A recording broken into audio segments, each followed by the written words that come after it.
प्रिय मित्रों, आप सभी पर देवों की और पितरों की असीम कृपा बरसती रहे। पौष मास की सोमवती अमावस्या की व्रत कथा अवश्य सुने तो इस प्रकार से है। 30 दिसंबर को सोमवार और सोमवती अमावस्या है पौष मास की, तो इस प्रकार से व्रत कथा सुने।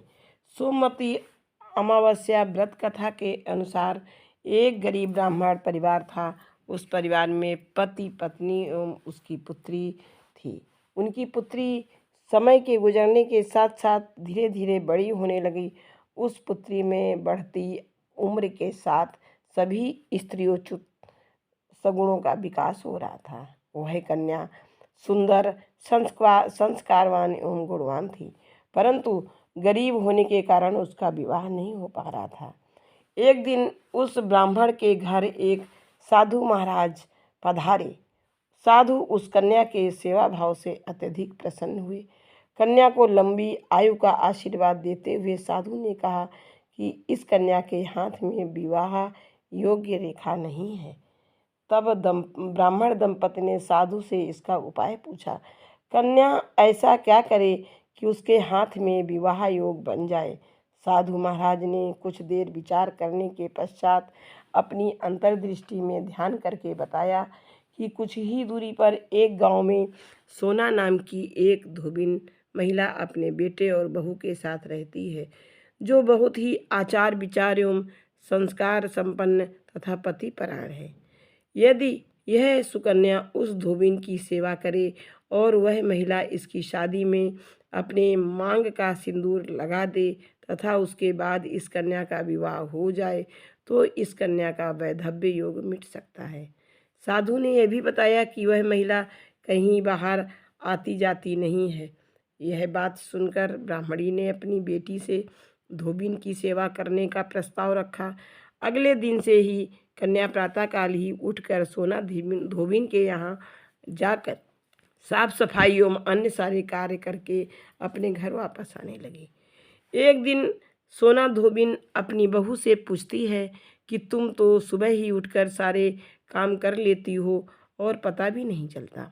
बहू ने कहा, माँ जी, मैंने तो सोचा कि आप ही सुबह उठकर सारे काम स्वयं करती हैं, मैं तो देर से उठती हूँ। यह सब जानकर दोनों सास बहू घर की निगरानी करने लगी कि कौन है जो सुबह ही घर का सारा काम करके चला जाता है। कई दिनों के बाद धोबिन ने देखा कि एक कन्या मुंह ढके अंधेरे में घर में आती है और सारे काम करने के बाद चली जाती है। जब वह जाने लगी तो सोना धोबिन उसके पैरों पर गिर पड़ी। पूछने लगी कि आप कौन हैं और इस तरह छुपकर मेरे घर की चाकरी क्यों करती हैं। तब कन्या ने साधु द्वारा कही गई सारी बातें बताईं। सोना धोबिन पति परायण थी, अतः उसमें तेज था। वह तैयार हो गई। सोना धोबिन के पति थोड़ा अस्वस्थ थे। उसने अपनी बहू से अपने लौट आने तक घर पर ही रहने को कहा। सोना धोबिन ने जैसे ही अपनी मांग का सिंदूर उस कन्या की मांग में लगाया, सोना धोबिन का पति मर गया। उसे इस बात का पता चल गया।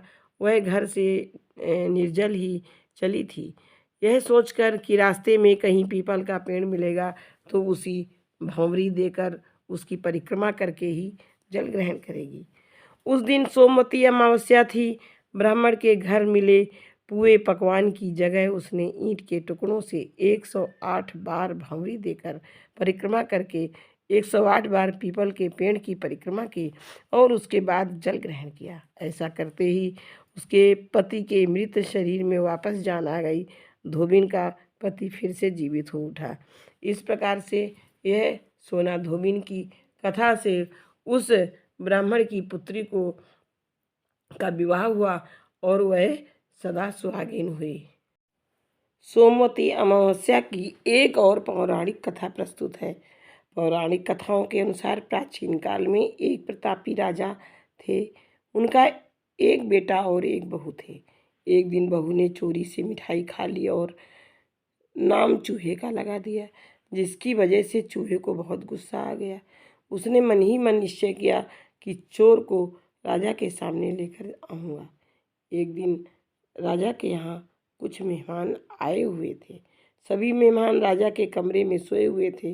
बदले की आग में जल रहे चूहे ने रानी की साड़ी ले जाकर उस कमरे में रख दी। जब सुबह मेहमानों की आंख खुली और उन्होंने रानी का कपड़ा देखा तो हैरान रह गए।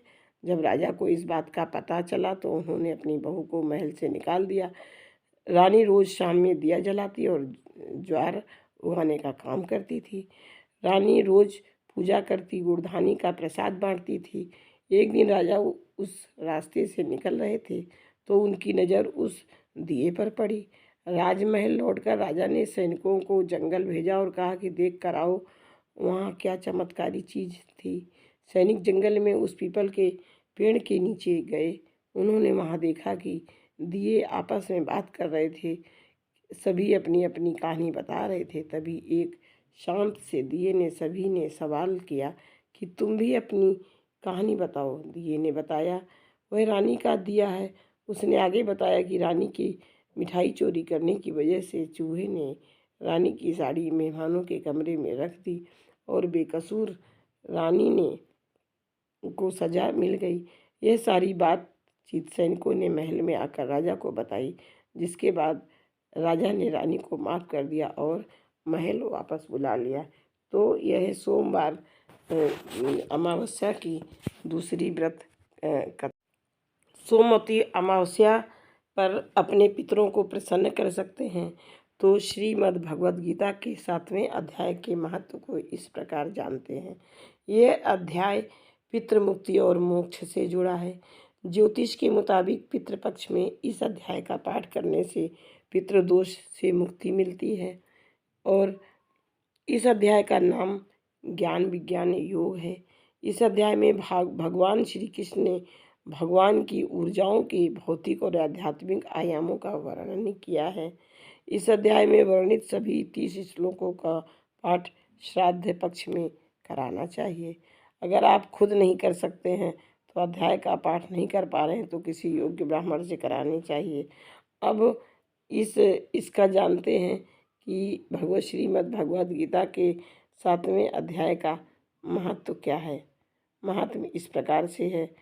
भगवान शिव कहते हैं, हे पार्वती, अब मैं 7वें अध्याय का महत्व बतलाता हूँ, जिसे सुनकर कानों में अमृत रास भर जाती है। पाटिलपुत्र नामक एक दुर्गम नगर है जिसका द्वार बहुत ही ऊंचा है। उस नगर में शंकुकर्ण नामक एक ब्राह्मण रहता था। उसने वैश्यवृत्ति का आश्रय लेकर बहुत धन कमाया था, किंतु ना तो कभी पितरों का तर्पण किया और न देवताओं का पूजन ही। वह धनोपार्जन में तत्पर होकर राजाओं को ही भोज दिया करता था। एक समय की बात है, उस ब्राह्मण ने अपना चौथा विवाह करने के लिए पुत्रों और बंधुओं के साथ यात्रा की। मार्ग में आधी रात के समय जब वह सो रहा था तब एक सर्प ने कहीं से आकर उसकी बाँह में काट लिया। उसके काटते ही ऐसी अवस्था हो गई कि मणि, मंत्र और औषधि आदि से भी उसके शरीर की रक्षा नहीं हो पाई। तत्पश्चात कुछ ही क्षणों में उसके प्राण पखेरु उड़ गए और वह प्रेत बन गया। फिर बहुत समय के बाद वह प्रेत सर्प योनि में उत्पन्न हुआ। उसका वित्त धन की वासना में बंधा था। उसने पूर्व वृत्तांत को स्मरण करके सोचा, मैंने घर के बाहर करोड़ों की संख्या में अपना जो धन गाड़ रखा है उससे इन पुत्रों को वंचित करके स्वयं ही उसकी रक्षा करूँगा। सांप की योनि से पीड़ित होकर पिता ने एक दिन स्वप्न में अपने पुत्रों के समक्ष आकर अपना मनोभाव बताया। तब उसके पुत्रों ने सवेरे उठकर बड़े विस्मय के साथ एक दूसरे से स्वप्न की बातें कहीं। उनमें से मंझला पुत्र कुदाल हाथ में लिए